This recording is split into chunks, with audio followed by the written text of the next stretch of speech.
O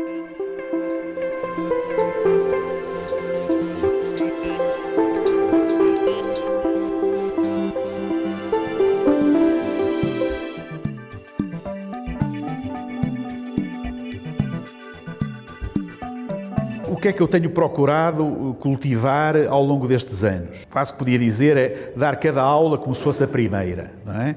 Pronto, na minha faixa etária isto é talvez devia-se dizer dar cada aula como se fosse a última aula, não é?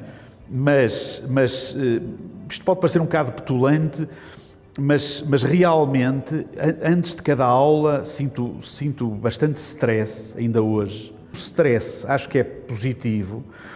Porquê? Porque impede que nós subestimemos a tarefa que vamos ter pela frente, não é? Mesmo que seja a 50ª vez que vamos lecionar aquele assunto,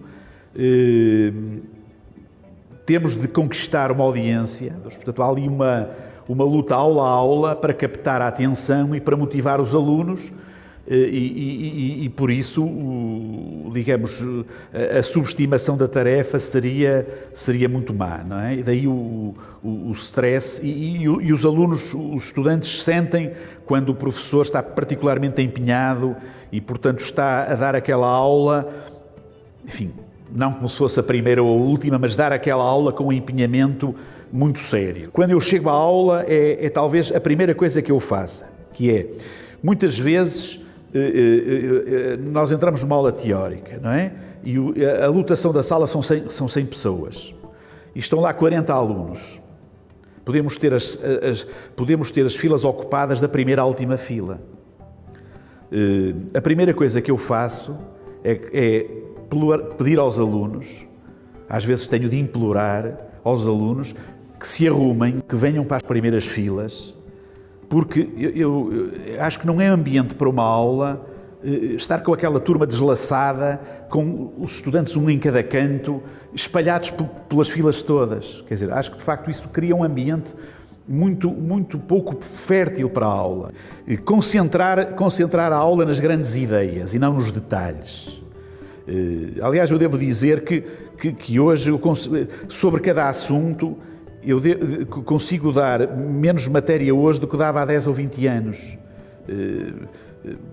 Pronto, porque à medida que passa o tempo, nós temos um entendimento cada vez mais aprofundado dos assuntos, queremos partilhá-lo com os estudantes e, portanto, a matéria que lecionamos em termos de linhas do índice não cresce, pelo contrário, contrai. Mas isso não é mau. O PowerPoint é fundamental, mas não devemos abusar dele. Ou seja, tudo que tiver a ver com esquemas, com desenhos que eu possa fazer no quadro, eu prefiro fazê-los no quadro. Não é? Por exemplo, uma frase qualquer. Eu não ponho frase nenhuma no PowerPoint. Se eu acho que é uma frase muito importante, digo eu a frase. Não é? Com a intuação e com a riqueza de intuação, naturalmente, do discurso humano, não é? Portanto, com a ênfase nas palavras certas, com o volume de voz variável ao longo da frase, para tirar o efeito para a audiência, não é? E não pôr os alunos a ler uma frase no slide, não é? Se nós somos investigadores no tema que lecionamos, acho que é às vezes, pode ser muito motivador falarmos aos estudantes nas nossas aulas dos problemas que ainda não sabemos resolver. Eles estão a ter aulas de uma determinada matéria, mas aquela matéria é uma matéria que não é de modo algum acabada. Provavelmente daqui a alguns anos, aquelas teorias que o professor está a explicar já não serão lecionadas aos alunos. Serão outras que vieram substituir as teorias que eu hoje ensino, porque foram substituídas por teorias mais aproximadas. Portanto, esse aspecto acho que é muito estimulante e ajuda os alunos a ganhar confiança em questionar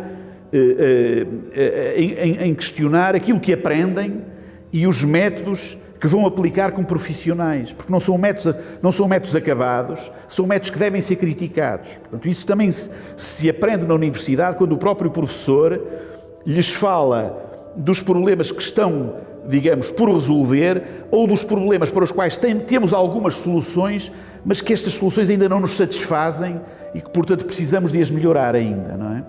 dedico imenso tempo à preparação dos exames.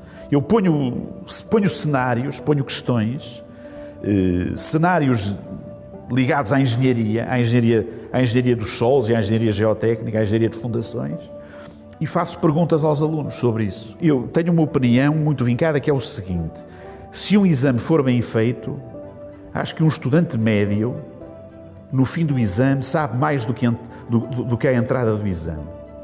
Porquê?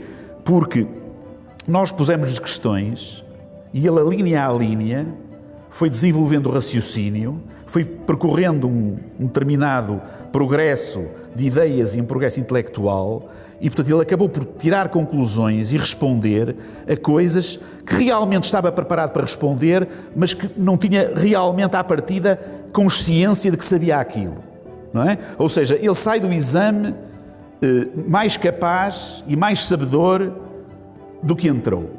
Eu acho que das coisas que permitem, de uma forma mais objetiva e mais aguda, ver o nível do ensino de uma determinada disciplina numa determinada universidade, é ver os exames que são propostos aos alunos. Dar cada aula como se fosse a primeira.